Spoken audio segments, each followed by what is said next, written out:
Hello everyone, hope you all are doing well.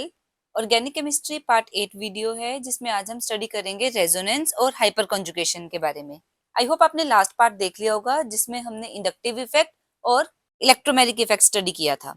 So start करते हैं resonance से। काफी सारे ऐसे कंपाउंड्स होते हैं जिनको हम एक स्ट्रक्चर से रिप्रेजेंट नहीं कर पाते। उन कंपाउंड्स की सभी प्रॉपर्टीज को डिस्क्राइब करने के लिए हमें more than one Lewis structure चाहिए होते हैं। इन सभी लुईस स्ट्रक्चर में पोजीशन ऑफ इलेक्ट्रॉन्स का डिफरेंस होता है, बट एटम्स की सेम पोजीशन होती है।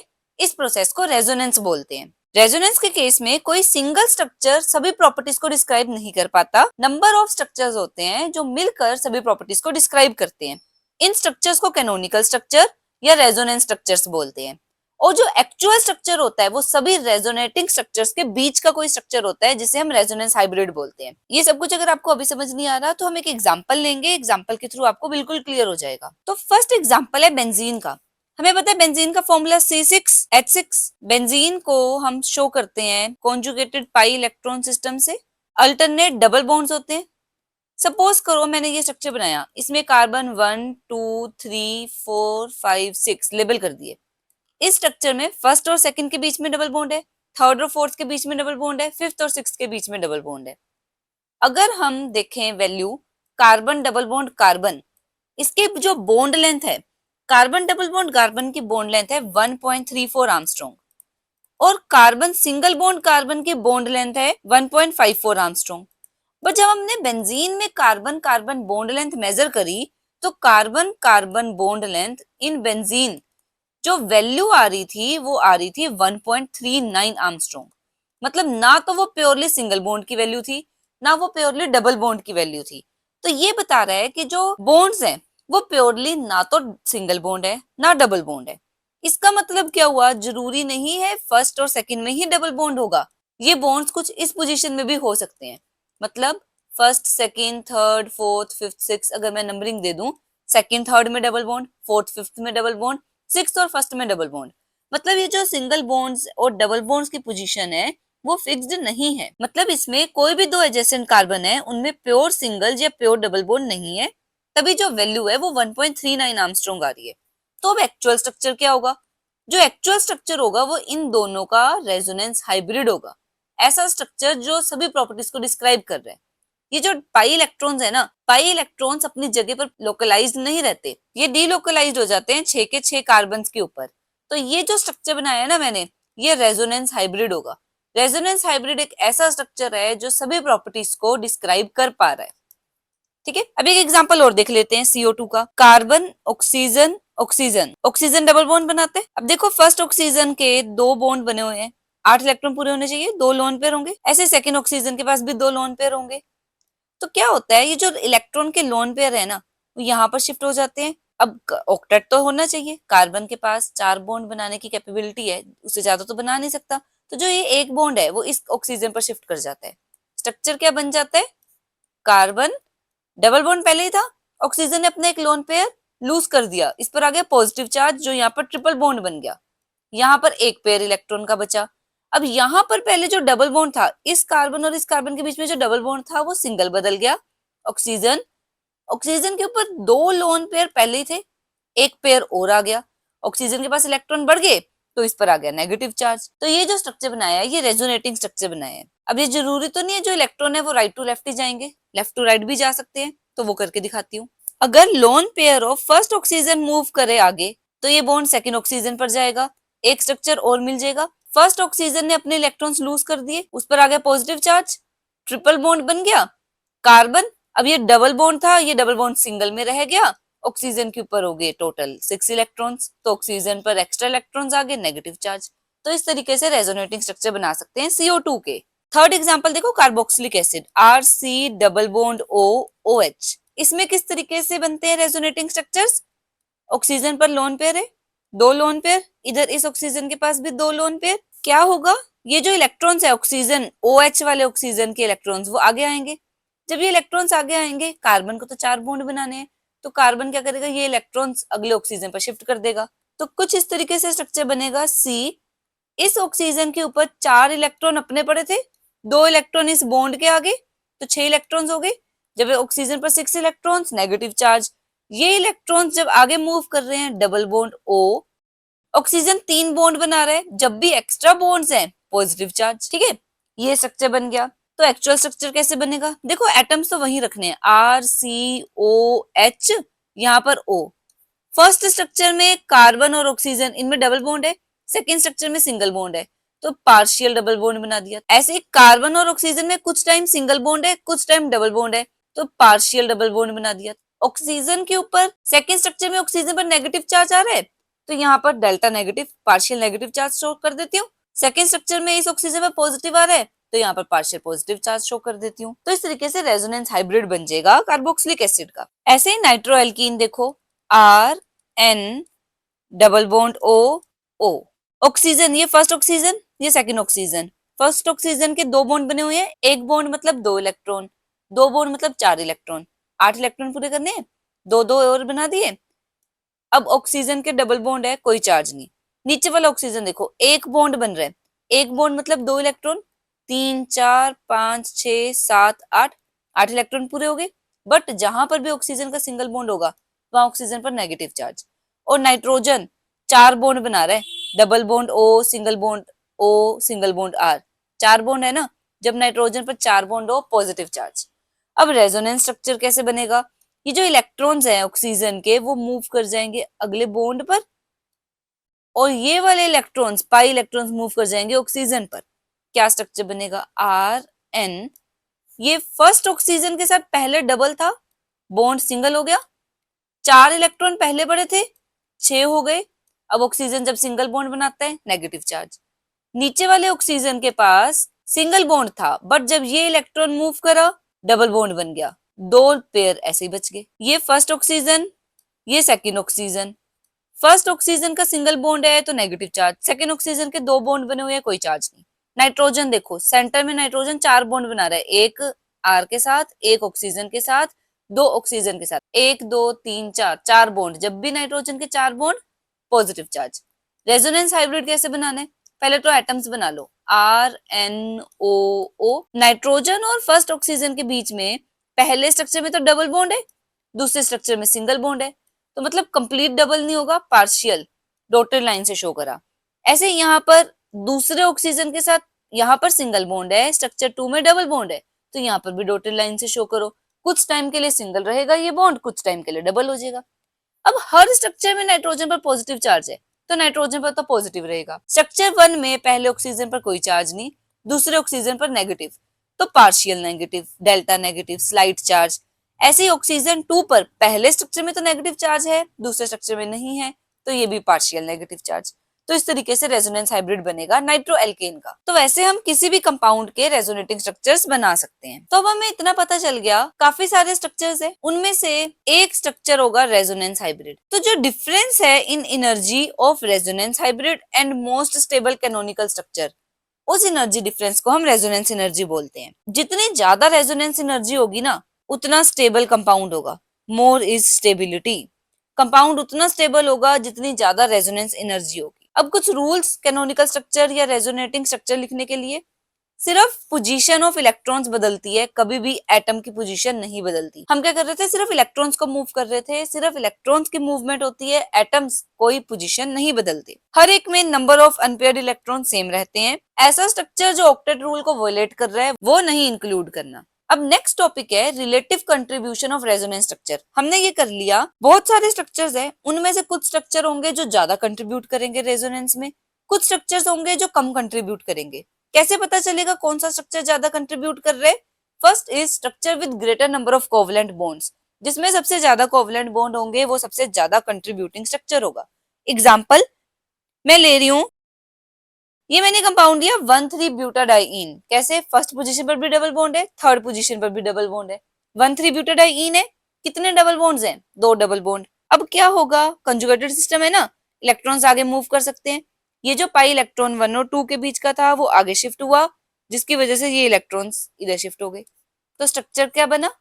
CH2 सिंगल बॉन्ड हो गया, क्योंकि कार्बन से इलेक्ट्रॉन जा रहे हैं, कार्बन पर पॉजिटिव चार्ज। CH यहाँ पर डबल बॉन्ड आ गया, जो पहले सिंगल बॉन्ड था डबल बन गया। CH ये फिर सिंगल हो गया, CH2 पर नेगेटिव चार्ज। अब इन दोनों स्ट्रक्चर में से बॉन्ड्स ज्यादा किसमें है? ऑब्वियसली फर्स्ट स्ट्रक्चर में बॉन्ड्स ज्यादा है क्योंकि इसमें 2 डबल बॉन्ड है। यहाँ पर सेकेंड स्ट्रक्चर में 1 डबल बॉन्ड है। क्योंकि स्ट्रक्चर 1 में नंबर ऑफ कोवलेंट बॉन्ड्स ज्यादा है तो ये मोर कंट्रीब्यूटिंग स्ट्रक्चर होगा। जिसमें नंबर ऑफ कोवलेंट बॉन्ड्स ज्यादा होते हैं वो स्ट्रक्चर ज्यादा कंट्रीब्यूट करता है to the resonance hybrid. Second rule है structures which involve separation of positive and negative charge are of higher energy and contribute less. जिसकी एनर्जी जितनी ज्यादा ना वो उतना कम स्टेबल, उतना कम कंट्रीब्यूट करेगा। जिसमें पॉजिटिव और नेगेटिव चार्ज का सेपरेशन है। फिर से कार्बोक्सिलिक एसिड उठा रही हूँ। ये था स्ट्रक्चर कार्बोक्सिलिक एसिड का। इस ऑक्सीजन पर 2 लोन पेयर है, इस ऑक्सीजन के भी 2 बॉन्ड पर बन रहे हैं, 2 लोन पेयर और आएंगे। कैसे मूवमेंट होगी इलेक्ट्रॉन्स की? अगर इलेक्ट्रॉन्स मूव कर जाएं सी और ओ के बीच में और जो ये डबल बॉन्ड के इलेक्ट्रॉन्स है वो ऑक्सीजन पर चले जाएं, क्या स्ट्रक्चर बनेगा? एटम्स तो वही रहेंगे, आर सी ओ एच ओ। ये डबल बॉन्ड तो बदल जाएगा सिंगल बॉन्ड में। 4 इलेक्ट्रॉन पहले पड़े थे, 2 इलेक्ट्रॉन और आगे विद नेगेटिव चार्ज। और ये जो इलेक्ट्रॉन्स है वो ऑक्सीजन से चले गए आगे, तो उस ऑक्सीजन ने इलेक्ट्रॉन लूज किए, उस पर आ गया पॉजिटिव चार्ज। ये जो स्ट्रक्चर 2 है उसमें चार्ज सेपरेशन है, स्ट्रक्चर 1 में कोई चार्ज नहीं है। जब आपको कंपेयर करना है कोई ऐसे कंपाउंड्स को जिसमें एक में चार्ज है एक में चार्ज नहीं है, तो जो चार्ज वाला कंपाउंड है ना जिसमें पॉजिटिव नेगेटिव चार्ज सेपरेशन है वो मोर एनर्जी वाला होगा, तो कंट्रीब्यूशन उसका लेस होगा। So it contribute less to the resonance hybrid. Second structure का कंट्रीब्यूशन लेस है और फर्स्ट स्ट्रक्चर का कंट्रीब्यूशन ज्यादा है to the resonance hybrid. Next structure देखते हैं। Lesser is the separation of positive and negative charge, more stable is the resonating structure. अब मान लो आपको कोई 2 ऐसे स्ट्रक्चर्स कंपेयर करने हैं जिनमें चार्जेस प्रेजेंट है, दोनों में ही प्रेजेंट है, तो आप कैसे पता लगाओगे कौन ज्यादा कंट्रीब्यूट करेगा? एग्जाम्पल उठा रही हूं मैं, 1 मिथोक्सी ब्यूटा 1,3 डाइईन। कैसे बनेगा स्ट्रक्चर? देखो 1,3 डाइईन बना लो पहले, CH2 double bond CH, CH double bond CH2 होना चाहिए था ना, पहले बनाया था 1,3 ब्यूटाडाइन, यहाँ पर 2 होना चाहिए था। अब 2 की जगह यहाँ पर मिथोक्सी ग्रुप लगा दिया OCH3, एक हाइड्रोजन की जगह OCH3 लगा दिया। ऑक्सीजन के पास इलेक्ट्रॉन्स है, मूव करेगा, ये इलेक्ट्रॉन इधर आएंगे, ये डबल बॉन्ड आगे जाएगा, ये डबल बॉन्ड आगे जाएगा। कैसे स्ट्रक्चर बनेगा? CH2 कार्बन के ऊपर इलेक्ट्रॉन्स आगे नेगेटिव सिंगल बॉन्ड, CH ये इलेक्ट्रॉन्स आगे शिफ्ट कर रहे हैं डबल बॉन्ड, CH ये डबल का सिंगल बन गया, then CH double bond OCH3। इस कंपाउंड में ऑक्सीजन से इलेक्ट्रॉन जा रहे हैं, ऑक्सीजन पर पॉजिटिव चार्ज, सबसे एंड वाले पर कार्बन पर नेगेटिव चार्ज। अब अगला स्ट्रक्चर कैसे बनेगा? ये जो इलेक्ट्रॉन्स हैं वो आगे मूव कर जाए यहाँ पर, ये इलेक्ट्रॉन्स मूव कर जाए यहाँ पर, ये भी तो पॉसिबल है ना, कॉन्जुकेशन इतने पोर्शन में भी पॉसिबल है। तो स्ट्रक्चर क्या बनेगा? CH2 डबल बॉन्ड CH, यहाँ पर आ गया डबल बॉन्ड, ये डबल का बन गया सिंगल, इस कार्बन पर आकर इलेक्ट्रॉन्स बैठ गए, तो कार्बन के ऊपर negative charge H, CH double bond OCH3। तो मैंने टोटल 2 स्ट्रक्चर बनाए, एक को स्ट्रक्चर 1 बोल रही हूँ, दूसरे को स्ट्रक्चर 2। जितना लेस सेपरेशन होगा ना पॉजिटिव और नेगेटिव चार्ज में, मोर स्टेबल कंपाउंड होगा। यहाँ पर पॉजिटिव नेगेटिव, स्ट्रक्चर 1 में पॉजिटिव नेगेटिव बहुत दूर पड़े हैं, मोर सेपरेशन है, बट स्ट्रक्चर 2 में पॉजिटिव नेगेटिव में लेस सेपरेशन है। लेस सेपरेशन तो मोर stable is the structure, stability ज्यादा होगी। Next rule, structure which involves like charges on adjacent atom.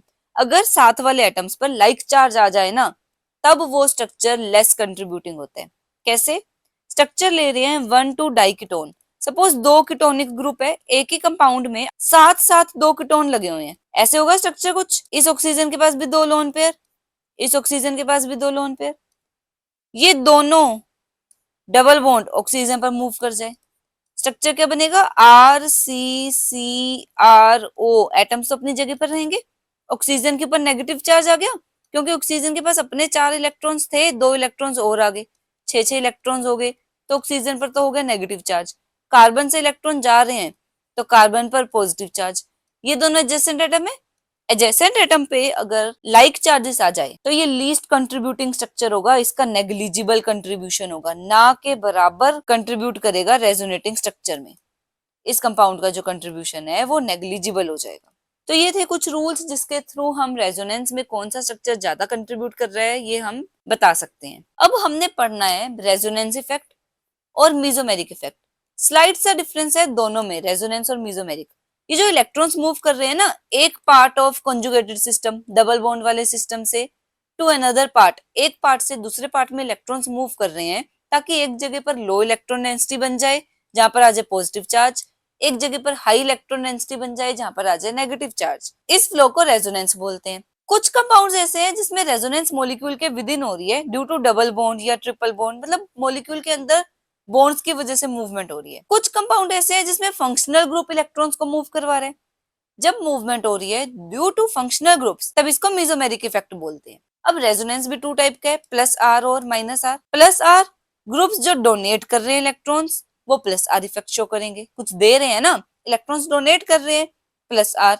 जो ग्रुप्स विड्रॉ कर रहे हैं इलेक्ट्रॉन्स, इलेक्ट्रॉन्स खींच रहे हैं, वो माइनस आर इफेक्ट, क्योंकि वो इलेक्ट्रॉन्स को विड्रॉ कर रहे हैं, नाम से पता चल रहा है। तो अब प्लस आर कौन कौन से फंक्शनल ग्रुप शो करेंगे? O H, O R, NH2, Cl, Br, I, जिनके पास लोन पेयर ऑफ इलेक्ट्रॉन्स है। इनमें सबके पास इलेक्ट्रॉन्स है, ऑक्सीजन के ऊपर 2 इलेक्ट्रॉन के पेयर्स प्रेजेंट है, NH2 में भी इलेक्ट्रॉन पेयर है, क्लोरीन, ब्रोमीन, आयोडीन, इनके पास तो 3-3 इलेक्ट्रॉन पेयर्स हैं। तो ये डोनेट करने वाले ग्रुप्स हैं, इसलिए प्लस आर इफेक्ट शो करेंगे।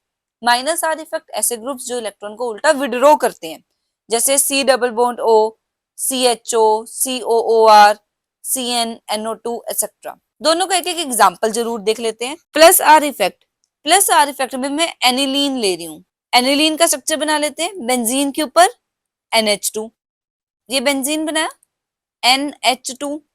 नाइट्रोजन के ऊपर एक लोन पेयर होता है, ये लोन पेयर आगे मूव किया, इसके मूव करने की वजह से ये जो इलेक्ट्रॉन्स है वो एक कार्बन आगे चले गए।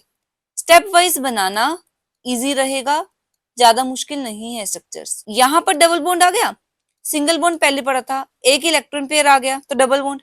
अब नाइट्रोजन कितने बॉन्ड बना रहा है? 2 हाइड्रोजन के साथ, 2 इधर कार्बन के साथ, 4 बॉन्ड। जब भी नाइट्रोजन 4 बॉन्ड बनाता है, नाइट्रोजन पर पॉजिटिव चार्ज, ये दोनों इलेक्ट्रॉन्स इस वाले कार्बन पर मूव करें तो यहाँ पर आ गया नेगेटिव चार्ज, बाकी किसी पार्ट पर कोई फर्क नहीं पड़ा। अब ये जो इलेक्ट्रॉन्स है, नेगेटिव चार्ज है, वो आगे मूव करेगा, इसके आगे मूव करने की वजह से इन इलेक्ट्रॉन्स को आगे मूव करना पड़ेगा। क्या स्ट्रक्चर बनेगा? डबल बॉन्ड NH2 पॉजिटिव, यहाँ पर डबल बॉन्ड, इस पोजीशन पर इलेक्ट्रॉन्स आ जाएंगे, यहाँ पर इलेक्ट्रॉन्स। नेक्स्ट स्ट्रक्चर, ये इलेक्ट्रॉन्स आगे मूव करेंगे, ये बॉन्ड अगले कार्बन पर मूव करेगा, क्या स्ट्रक्चर बनेगा? NH2 वैसे ही, ये डबल बॉन्ड, ये दोनों इलेक्ट्रॉन्स आगे मूव करके कहां पर मूव कर रहे हैं? यहाँ पर, इन 2 कार्बन के बीच में, ये वाले इलेक्ट्रॉन्स चलेंगे अगले कार्बन पर। तो इस तरीके से ये डिफरेंट रेजोनेटिंग स्ट्रक्चर्स बने जिसमें प्लस आर इफेक्ट शो हो रहे हैं। प्लस आर क्यों? क्योंकि इलेक्ट्रॉन्स, NH2 इलेक्ट्रॉन्स डोनेट कर रहे हैं। प्लस आर इफेक्ट वो इफेक्ट है जिसमें जो ग्रुप लगा है वो इलेक्ट्रॉन्स डोनेट कर रहे हैं। ऐसे एक देख लेते हैं माइनस आर का इफेक्ट। इसके लिए क्या करना है? नाइट्रोबेंजीन बनाओ।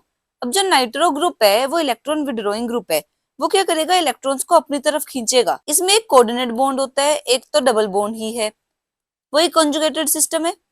ये क्या करेगा? ये इलेक्ट्रॉन को खींचेगा अपने ऊपर, जिसकी वजह से जो इलेक्ट्रॉन्स है, डबल बॉन्ड वाले इलेक्ट्रॉन्स, वो आगे मूव कर जाएंगे। स्ट्रक्चर बनेगा डबल बॉन्ड नाइट्रोजन हो गया, क्योंकि नाइट्रोजन पर सिंगल बॉन्ड पहले ही था, एक बॉन्ड और आ गया। ये ऑक्सीजन के ऊपर नेगेटिव चार्ज, क्योंकि इलेक्ट्रॉन्स आगे मूव कर गए, ये बॉन्ड वैसे का वैसे ही। अब यहाँ पर देखो, ये 2 कार्बन थे, ये कार्बन 1 और 2, इसमें से दोनों इलेक्ट्रॉन दूसरे वाले कार्बन पर जा रहे हैं, तो पहले कार्बन पर पॉजिटिव चार्ज, बाकी ये दोनों इलेक्ट्रॉन्स, ये जो डबल बॉन्ड थे वो वहीं पर वहीं। अब अगला स्ट्रक्चर कैसे बनेगा? इस पॉजिटिव चार्ज को खत्म करने के लिए ये इलेक्ट्रॉन्स आगे आएंगे। जब ये इलेक्ट्रॉन्स आगे आएंगे, इस कार्बन से इलेक्ट्रॉन जा रहे हैं, तो ये नीचे वाले कार्बन पर आ जाएगा पॉजिटिव चार्ज, यहाँ पर आ गया पॉजिटिव चार्ज, ये बॉन्ड आगे शिफ्ट कर गया, डबल बॉन्ड N और ऑक्सीजन वैसे ही। नेक्स्ट स्ट्रक्चर के लिए इस पॉजिटिव को खत्म करने के लिए ये इलेक्ट्रॉन्स आगे आएंगे। अब जब इलेक्ट्रॉन आ रहे हैं वो अपनी इस साइड को छोड़कर आ रहे हैं, तो ये वाली साइड पर आ गया पॉजिटिव चार्ज, ये बॉन्ड चला गया आगे, ये बॉन्ड वैसा का वैसा, बाकी N और O अपनी पोजीशन पर एज सच। तो ये नेक्स्ट रेजोनेटिंग स्ट्रक्चर बन गया। तो इस तरीके से हम रेजोनेटिंग स्ट्रक्चर्स बना सकते हैं बेंजीन डेरिवेटिव्स के। रेजोनेटिंग स्ट्रक्चर्स बनाने अच्छे से सीख लो, आगे मैकेनिज्म्स में काफी यूज होगा। नेक्स्ट इफेक्ट है हाइपर कंजुगेशन। ये एक जनरल स्टेबलाइजिंग इंटरेक्शन है। होता क्या है इसमें? सिग्मा इलेक्ट्रॉन्स होते हैं ना जो CH बॉन्ड के, CH बॉन्ड के जो सिग्मा इलेक्ट्रॉन्स हैं, अगर वो डीलोकलाइज हो जाए अनसैचुरेटेड सिस्टम के साथ, सपोज मेरे पास कार्बन डबल बॉन्ड कार्बन है, ये एक कार्बन प्रेजेंट है, ये दूसरा कार्बन प्रेजेंट है, एक मेरे पास सिस्टम है जिसमें कार्बन डबल बॉन्ड कार्बन है। अब ये जो डबल बॉन्ड है वो इन दो ऑर्बिटल्स में पड़े हैं। अगर इसके साथ कोई ऐसा कार्बन अटैच है जिस पर CH बॉन्ड प्रेजेंट है, ये कार्बन है, यहाँ पर हाइड्रोजन प्रेजेंट है, तो जो इलेक्ट्रॉन्स है ना वो पूरे इस पर डीलोकलाइज हो जाते हैं। इस इफेक्ट को हाइपर कंजुगेशन कहते हैं। इस इफेक्ट को नो बॉन्ड रेजोनेंस भी बोलते हैं। नो बॉन्ड रेजोनेंस कैसे? सपोज करो यही स्ट्रक्चर बना रही हूँ, CH डबल बॉन्ड CH2, ये दो कार्बन थे, इनके बीच में डबल बॉन्ड था, इधर एक कार्बन अटैच है जिसके ऊपर 3 हाइड्रोजन है। किस तरीके से मूवमेंट होगी? सिग्मा बॉन्ड ने मूव करने, सिग्मा बॉन्ड आ गया यहाँ पर, जिसकी वजह से जो कंजुगेटेड सिस्टम का इलेक्ट्रॉन है वो आगे चला गया। तो पहला स्ट्रक्चर क्या बनेगा? C, ये दो बॉन्ड तो वैसे रहे H, यहाँ पर कोई बॉन्ड नहीं आया, सीधा H बच गया। डबल बॉन्ड, यहाँ पे डबल बॉन्ड आ जाएगा, CH, फिर सिंगल बॉन्ड CH2। तो ये स्ट्रक्चर बन गया। जहां पर हाइड्रोजन से इलेक्ट्रॉन जा रहे हैं तो हाइड्रोजन पर आएगा पॉजिटिव चार्ज, और लास्ट कार्बन पर इलेक्ट्रॉन्स आ रहे हैं तो उस पर आएगा नेगेटिव चार्ज। तो ये एक ऐसा स्ट्रक्चर है जिसमें कार्बन और हाइड्रोजन के बीच में कोई भी बॉन्ड नहीं है, so it is called no bond resonance.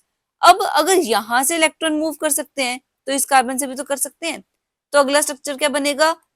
इधर वाले सेकंड कार्बन के ऊपर हाइड्रोजन बिना बॉन्ड के पड़ा होगा, ये hydrogen double bond CH2 negative. अब यहाँ पर इस पोजीशन पर कोई बॉन्ड नहीं है तो यहाँ पर no bond resonance, hyperconjugation है। यही काम नीचे वाले हाइड्रोजन के साथ भी हो सकता है। CH, नीचे बॉन्ड के बिना हाइड्रोजन प्रेजेंट है, यहाँ पर पॉजिटिव चार्ज आएगा। जिस हाइड्रोजन पे बॉन्ड नहीं है उस पर positive charge, double bond CH2 negative.